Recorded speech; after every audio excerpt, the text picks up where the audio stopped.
companies that jump into Shopify for the first time, they think influencers is like the silver bullet. I've seen countless venture decks from like early stage D2C companies where it's like an entire slide is just based on how we're going to win with influencers. And I can guarantee you most of those things never come true, because until you start experimenting with those creators and influencers, you don't really know. This is someone that's very opinionated, has audience, and can literally make or break your brand. So I think in this situation, you really have to educate a lot of those merchants when they get in for the first time and tell them what's up.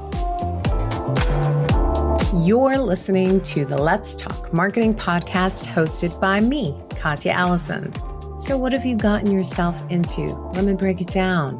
In short, a good time, great conversation, and a little bit of learning along the way through insightful interviews with top marketers, entrepreneurs, and thought leaders. I get to explore the latest trends, techniques, and strategies in the world of marketing.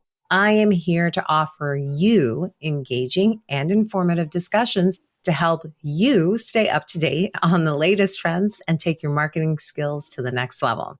In today's episode, we are covering Shopify collabs with Mike Schmidt. Now, Mike is a seasoned technology entrepreneur who has spent more than a decade honing in his skills in this industry. He is best known as the founder of Dovetail, a highly regarded Shopify application for influencer and affiliate marketing.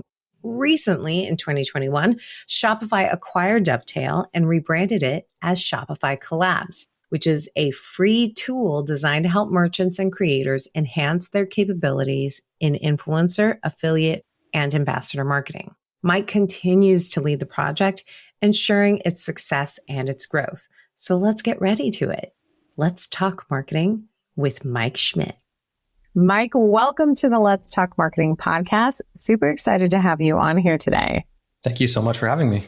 Of course. Now we are going to dive into Shopify collabs. I have loads of questions about that. But before we do that, let's get to know you a little bit better. What was your first marketing role and where are you at now? It's funny, I didn't start off wanting to be a marketer. I actually don't even consider myself a marketer, to be honest. Like I consider myself an engineer. But marketing is one of those things where I just stumbled into it. Obviously, a lot of the things in startup land is by nature storytelling. So 10 years ago, I did a business program, fell in love with starting companies and the narrative around starting a company. I studied chemical engineering. So it's like, it wasn't even my thing.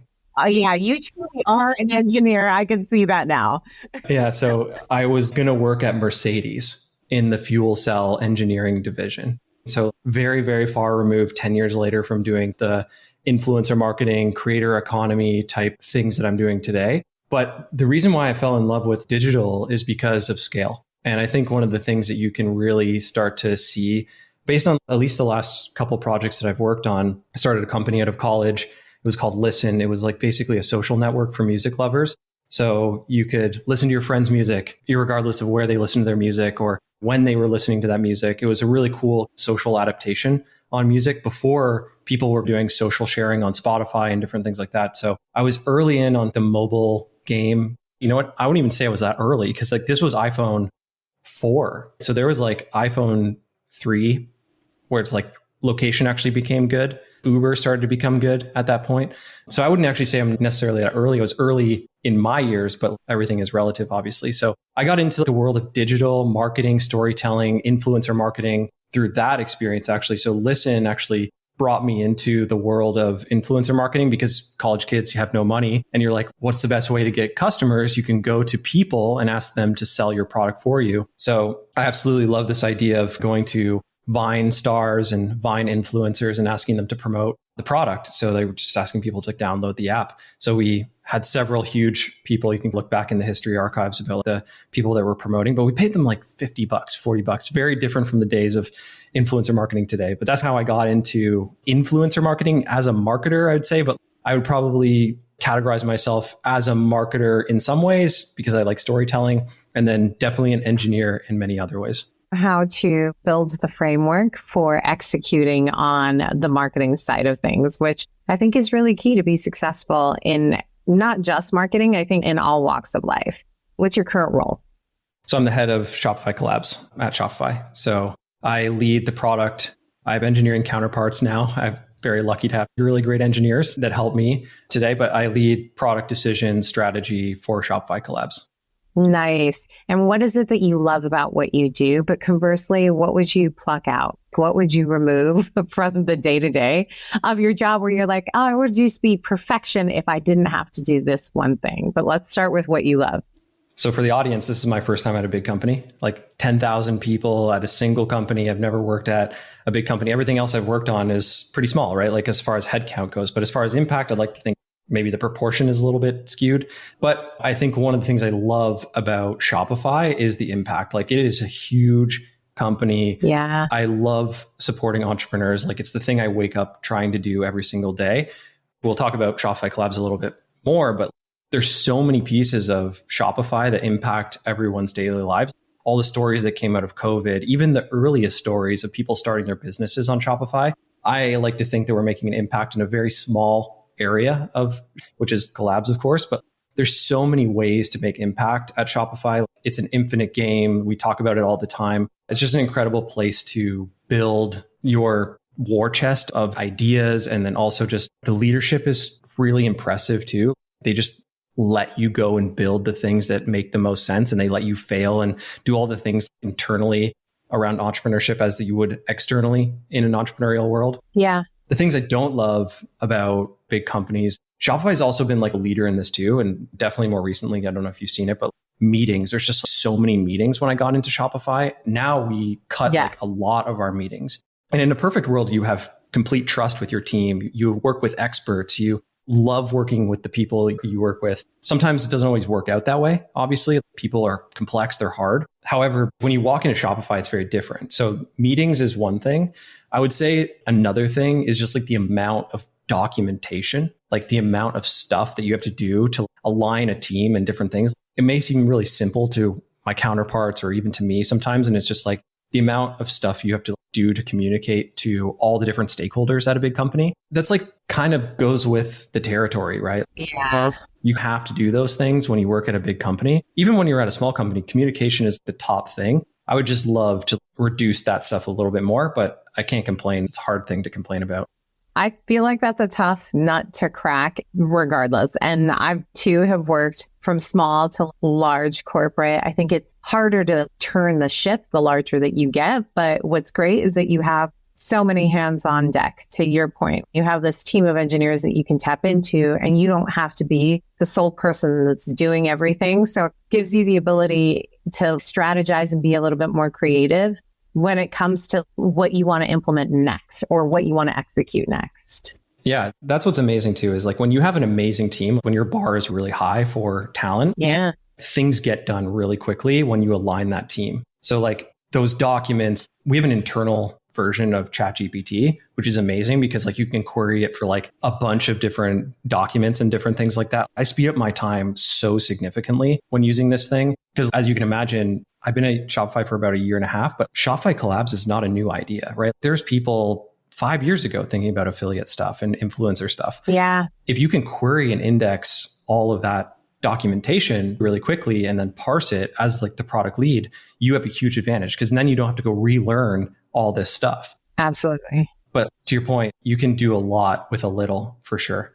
Yeah, I love that. Because you're just in this collab space, influencer marketing space, you have to be able to stay up to date with things. So I'm always really curious as to what social networks people gravitate towards. If you do gravitate towards any of these for this, for inspiration, entertainment, and education, do you go to any social networks for either of those three things or of all those three things?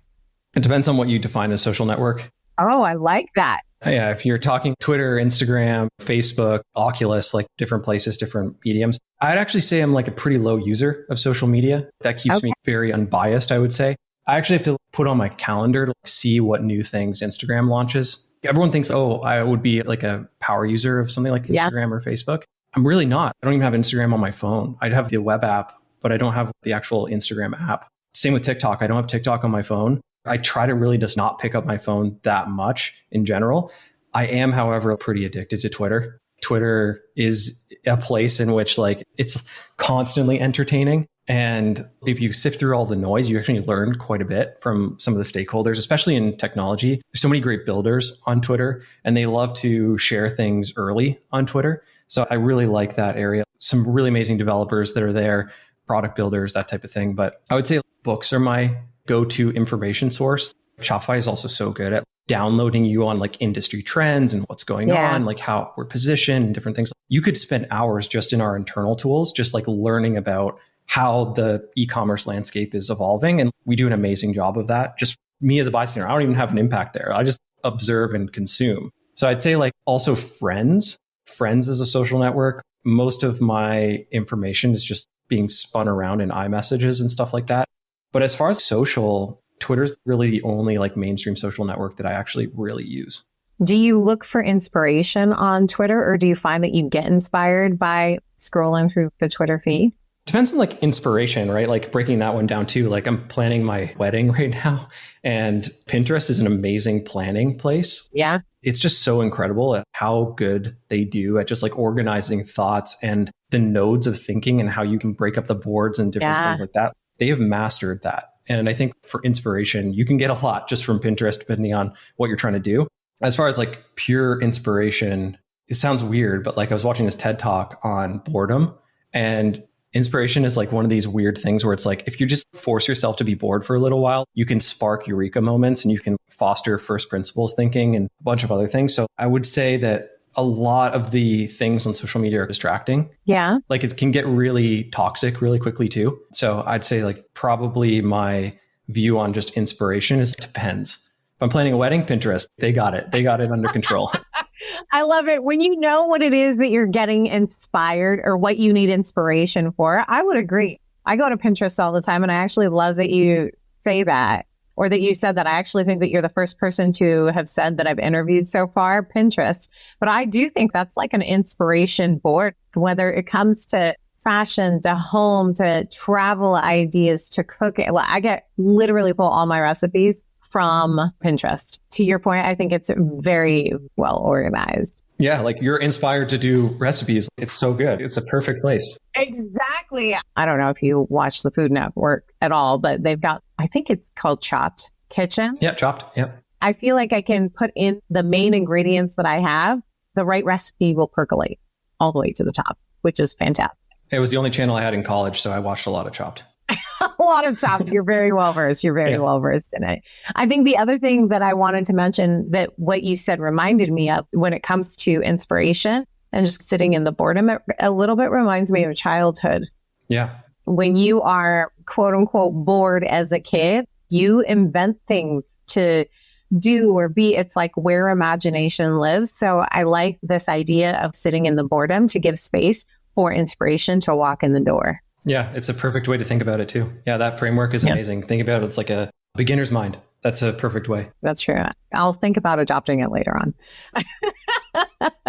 This is the other side of things. How do you then stay up to date on trends that don't involve social networks? Do you have newsletters that you go to or that you subscribe to or groups that you go to? Where do you stay up to date on trends besides setting a calendar reminder to get on the network? Substack has been a great place for this for me.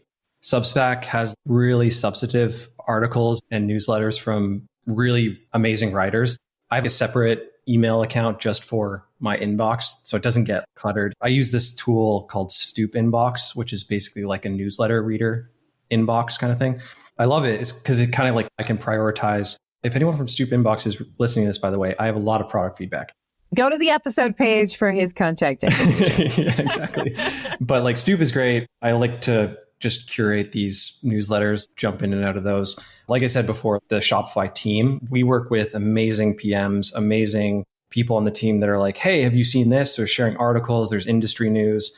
ChatGPT is like a cheat code. Summarize this article for me and I'll get the gist of it pretty quickly. It's important to keep up like the right trends. Some are very much distractions. Like you can tell that they're huge distractions. Yeah. But other than that, Friends, Twitter. I also use this app. It's probably like my most used app on my phone. It's called Instapaper.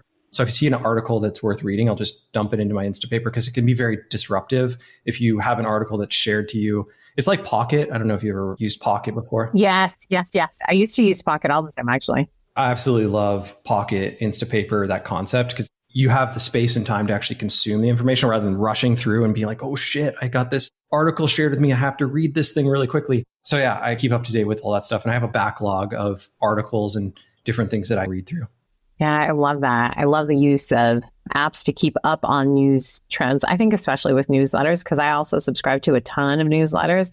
There's no way that I'm reading all of them. I've tried to actually set aside time at the beginning of my day to read through some of the newsletters, but I find that I end up going down the rabbit hole. I'll read one article that leads me to 6 other articles. And then I've gone through one piece in a newsletter. So I love the idea of Pocket. I'm ready to dive into strategy, and I want to know all the things that I need to know about Shopify collabs. So give me first this high level, what is Shopify collabs? 50,000 feet, Shopify collabs is a seller network. So we call it creators and influencers, but really what you're talking about here is we're building tools for merchants to basically build these networks of folks that are going to sell their products. So we intentionally call out inside the product just some ambiguity, because when you jump in, we let you define what these folks are. Of course, we lead with creators, we lead with influencers because that's the largest subgrouping and category. But you'll see many different merchants that use Shopify collabs today. They'll call their influencers their sommeliers, their run club, their whatever it is. We've seen the growth of this segment, the creator segment, and how this has evolved for the last 10-ish years. But really the product that we're working on today is a tool for merchants right now to facilitate relationships with creators and influencers and ambassadors, super fans, sellers, whatever you want to call them, affiliate links, codes, gifting, payouts, everything you need in a toolkit to basically facilitate that transaction with a creator. So you'll see me use the words interchangeably depending on the case study, but we also have a reciprocal end of it, which is the creator interface. So the creators can partner with those merchants. They can get paid by them. They can pick up links and codes. They can do all that kind of stuff. And there's way more to come for them as well. So we started intentionally. You talk about strategy. We started very intentionally with our advantages, which is build for merchants first. Those merchants can obviously bring those creators in. Those creators will thrive in that relationship, hopefully, as long as there's a good relationship there. And then, of course, you'll have that kind of cold start problem solved. I really appreciate that you started with the language of using creators and influencers, because that's what people can gravitate towards, right? That's what they understand, but are purposely leaving it open. Because I think, to your point, when people are, you didn't say this, but I'm saying this based on your point. But when people think about creators and influencers, oh, I'm a business that is on Shopify. I'm like, oh, I don't need creators. I don't need influencers. That's just on social media. But when you expand it and you start to think of really the sellers of your product, all of a sudden you're like, wait a second, I do have a run club. That is my sellers network. And being able to leverage them to truly be sellers that are going to honestly affect your bottom line, which is what everybody wants to do. I'd love to know what kind of features you have. I think typically with just working with any sort of software that manages influencers and creators, there is the basic, how can I find the right creators? Then how can I execute a campaign? And then how can I report? In Shopify collabs as a brand, am I able to do all of those things? Yeah, so we're really intentional with the features to keep it simple yet impactful. So there's so many different influencer affiliate type startups and companies and things that are out there that have a little bit of this, a little bit of that. What we try to do is do the most important stuff. So when you get into Shopify collabs, you're taken through this beautiful new onboarding that we just launched a couple weeks ago. Okay. And it basically introduces you to the philosophy. So the philosophy, and this is important because we want to make sure that you show creators that you value them. So when you get into the onboarding process, we walk you through, hey, put this on your store. Make this a part of your not only marketing strategy, but about your company, about your brand. So that is tailored and facilitated throughout the whole onboarding process. You've probably seen this before too. It's gymshark.com/ambassadors or fashionova.com/whatever it is. I just made up those examples, but that's an important distinction for a merchant that's getting into this game for the very first time, and to recalibrate a lot of the merchants that maybe have done this stuff before. Maybe they've had success, maybe they haven't had success, but really just teaching them. So I'd say the first feature is all about re-education and unlearning. Once you get past that step, then you can get into the nitty gritty. By the way, Collabs is built like a huge game. It's like a big board game, basically. You get in and there's this little meter. It says like how close you are to finishing your profile, where your profile is visible, different things like that. How hard mode do you want to be on kind of thing? Do you want to go on expert mode, hard mode, medium, easy, whatever it is? There's all these like little subtleties that we're trying to like just put into the product so that people can feel like I'm one person. I'm the founder of this company. I don't even have supply chain to work with a Jenner yet. If a Jenner works with me, they're going to blow through all my supply. I'm never going to be able to fulfill for all my customers in weeks. So there's all these really complex scenarios. You get introduced to the dashboard. Dashboard has all this kind of like fun stuff in it, but we have tools like Recruit. So Recruit is a search engine that lets you search through influencers that are on Instagram and TikTok and YouTube and different places. You can reach out to them. You can contact them. Like you can do that different action depending on what your business is. You can set up tiers. So tiers are our gaming structure for affiliate codes and links. So you can have my customer tier, my ambassador tier, my influencer tier, my creator tier, however you want to define it really. So there's like tier structures, all the things you can imagine under that stuff too, which is like discount codes, commission structure, subscription structure. So if you have a subscription-based product, new customers versus returning customers, you want to incentivize them more or less. There's all these little dials and knobs that you can do inside of that. Gifting is the crown jewel inside of Collabs. It is really just an amazing feature to let you introduce your products to creators that want to tell your story. The reason why that's important is because we tell those creators like, hey, use the product before you start talking about it on social without telling them exactly what to do. And I think that's like an important thing too, is like, imagine going into a board game for the very first time. You don't know all the rules. It's okay to make mistakes, basically, for the first couple of times. Figure out the best path to the finish line, and then you can rinse and repeat. The last piece is basically payouts. I think today, as of a couple of weeks ago, when we launched this feature, we launched automated payouts, which is, we had our basic PayPal offering before, but this really takes all the advantages of Shopify, turns it on like supercharge, and then just gives it to our merchants to pay out those creators in a really easy way, because the feature essentially allows you to tackle refunds, returns, those two pieces alone, cross-border payments, cross-currency trading. Basically, like if creators in Australia and the merchant is in Denmark, what happens? What happens to that foreign exchange? What happens in those scenarios? What happens if your code is leaked? What happens if the creator posts a code and then it's picked up by Honey or something else like that? Yes. Those payout structures get very complex. So we have dispute functionality and all those types of things to protect our merchants in those scenarios, but also help educate creators and help them get more opportunities. So we've done a lot of those really, it seems like basic things. When you say it out loud, it's wow, is this all they're doing? But if you just do those things really, really, really well, you can drive a ton of conversion, a ton of sales for those creators because you just get what to do. You get in, you use the tools, you define the rules, and then you can get out. That's a lot. I don't actually think that it sounds as simple or even like as basic as that. I think that what Shopify Collabs is that you've set up the framework for a successful program when working with influencers, creators, or whatever you want to call them. There are some things that I want to either unpack or double click on. And one of them is you mentioned gamifying it, which freaking fantastic because I love games. I hate reading through a bunch of things, and who doesn't? And I love the analogy of what it's like when you are playing a new board game, because you're right. There's always that first gimme game. That was just practice. Now it's the real game. So I'm wondering, you mentioned they have to unlearn so that you can re-educate. What are they unlearning? What do you mean by that?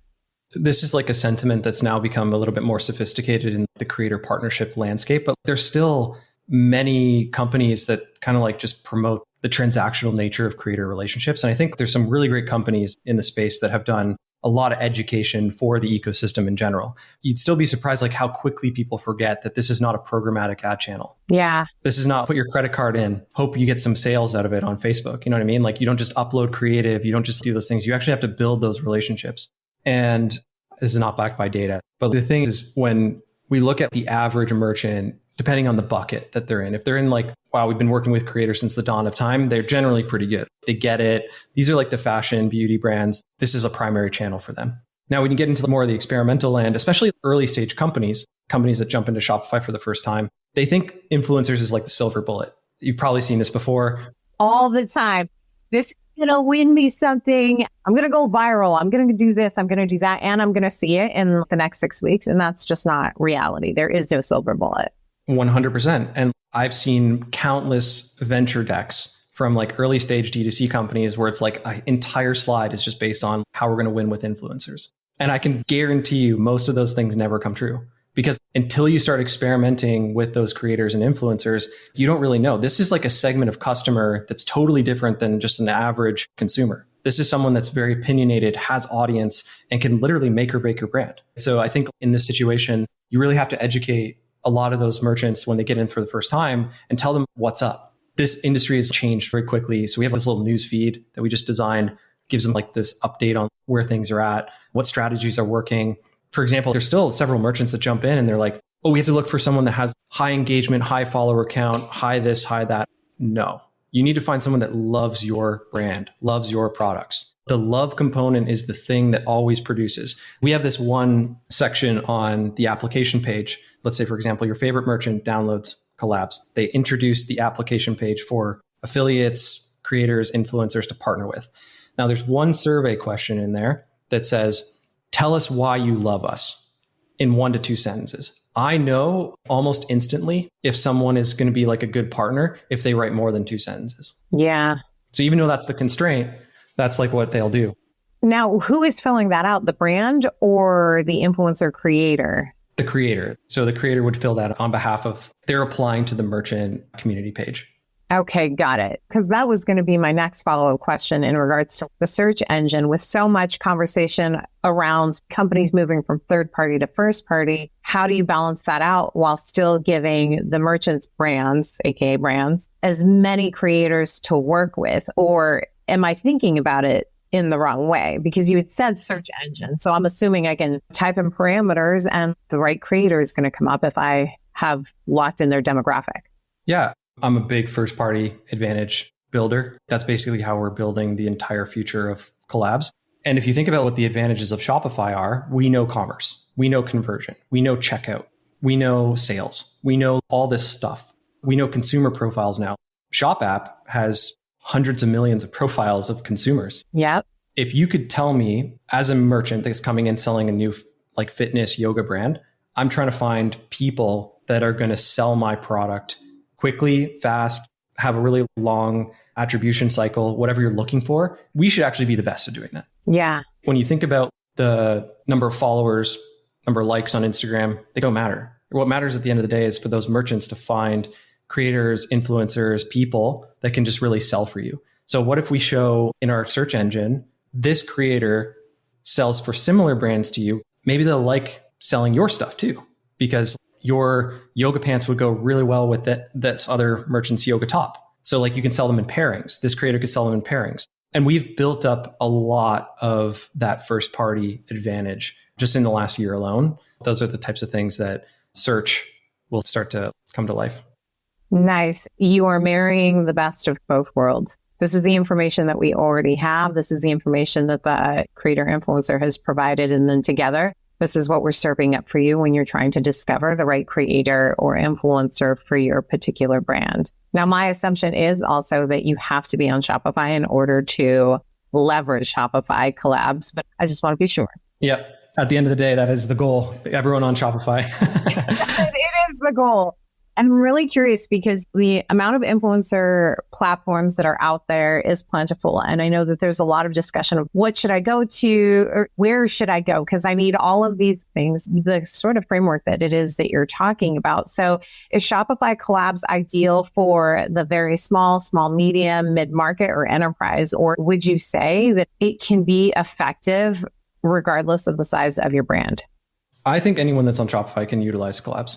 There's correlation between people that are very successful, meaning like you have a supply chain that can fulfill orders, you have product market fit, you have a decent amount of budget and staff that can do this stuff for you. Generally, I get a little bit worried when it's, oh, I just started the company. I'm putting all my eggs on the influencer side and we just want to use influencer marketing. I've seen success there for sure, but the earliest stages of your company, I would just try to get sales through friends and family at the start and just try to do word of mouth and try to maybe figure out some like really non-scalable, low effort sales strategies for your brand first.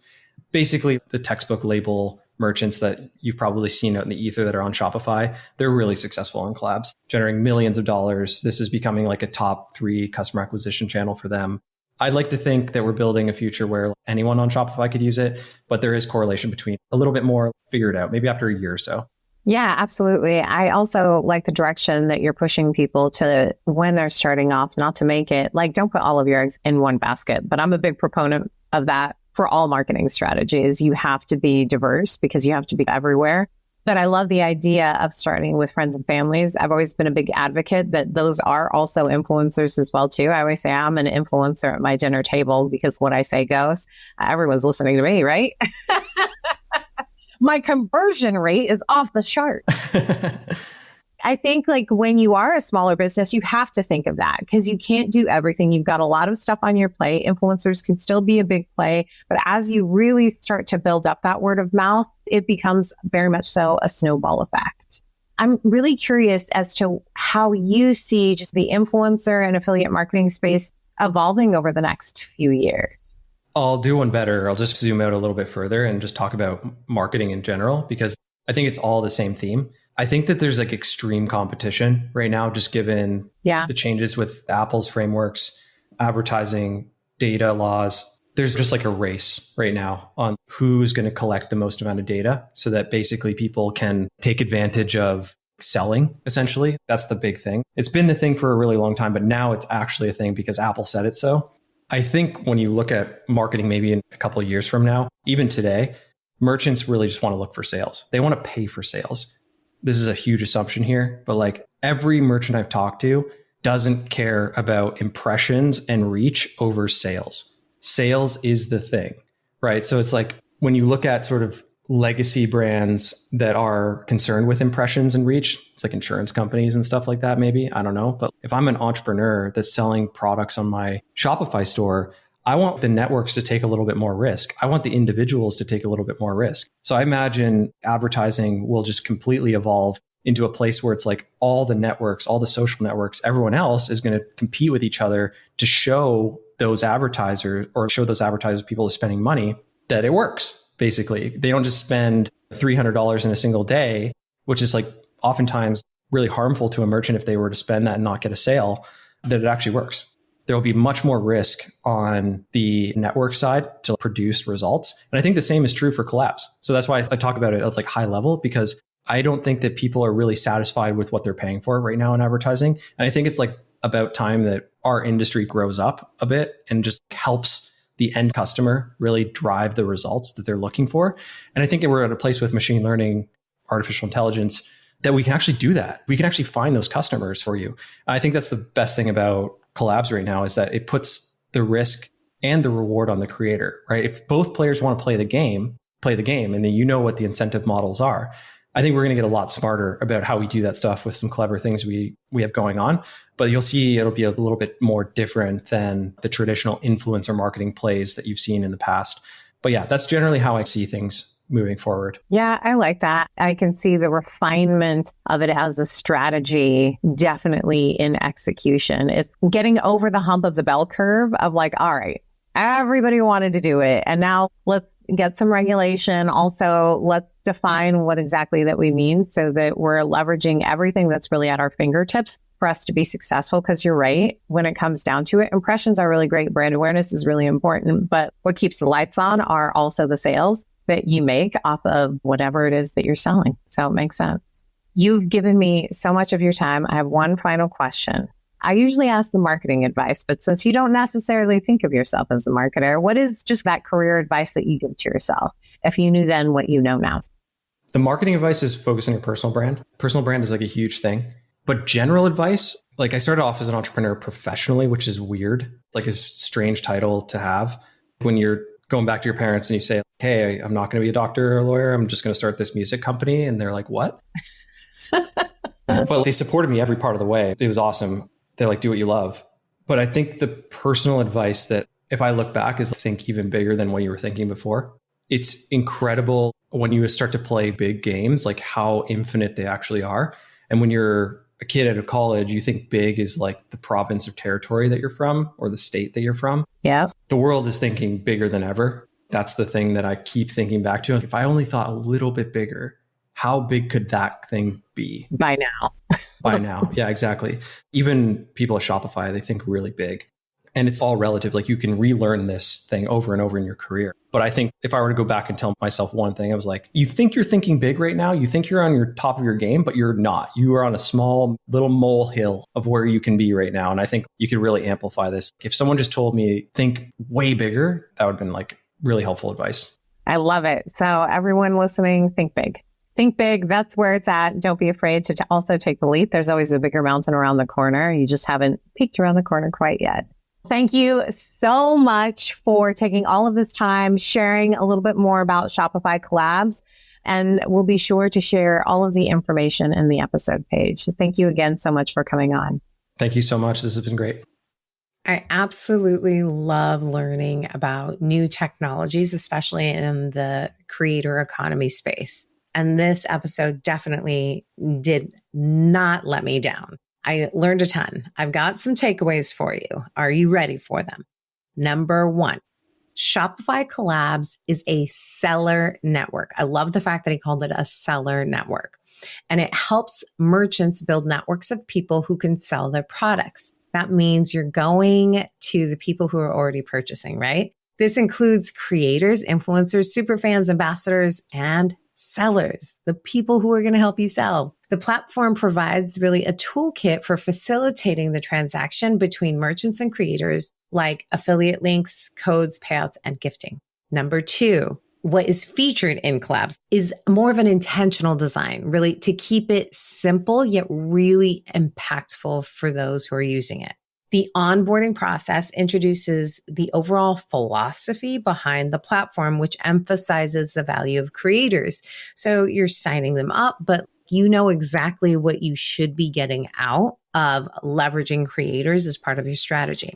Now, the platform itself also provides a game-like experience. Who doesn't like gamification? Am I right? And the gamification is where users can set up their profiles, which are visible to others on the network. There are various subtleties in the product, and users can choose the difficulty level they want to work with. The platform aims to really help businesses leverage their sellers network to impact their bottom line. And my last takeaway is that the challenges of working with creators and influencers in the e-commerce space and how collab platforms like Shopify Collabs are helping brands and creators build relationships that go beyond just the transactional partnerships, which means that merchants need to understand that working with creators is not a one-size-fits-all solution. I'm going to repeat that and say it slower. It is not a one-size-fits-all solution. And it requires building relationships with influencers who genuinely love your brand and products. Another point that Mike made during our chat is that the collab platforms can really leverage first-party data to help merchants find the right creators for their brand by matching them with influencers who have audience alignment with the brand's target demographic. I would love to hear what nuggets you guys took away from today's episode. So definitely subscribe, follow us on LinkedIn, YouTube, Spotify, Apple Podcasts, anywhere you listen to podcasts, my friends. Leave us some comments, leave us some reviews. A special thank you to my podcast producers, the amazing team at Content Allies. Let me know if you want more information. I would be happy to share. And check out our episode page to learn a little bit more about Mike. You can get a hold of me on LinkedIn. Just look for Katya Allison. And I wanted to say thank you for spending your time with me today. Until next time, may the conversation flow, the laughter linger, and the outlook remain optimistic, but grounded in reality. This is Katya signing off.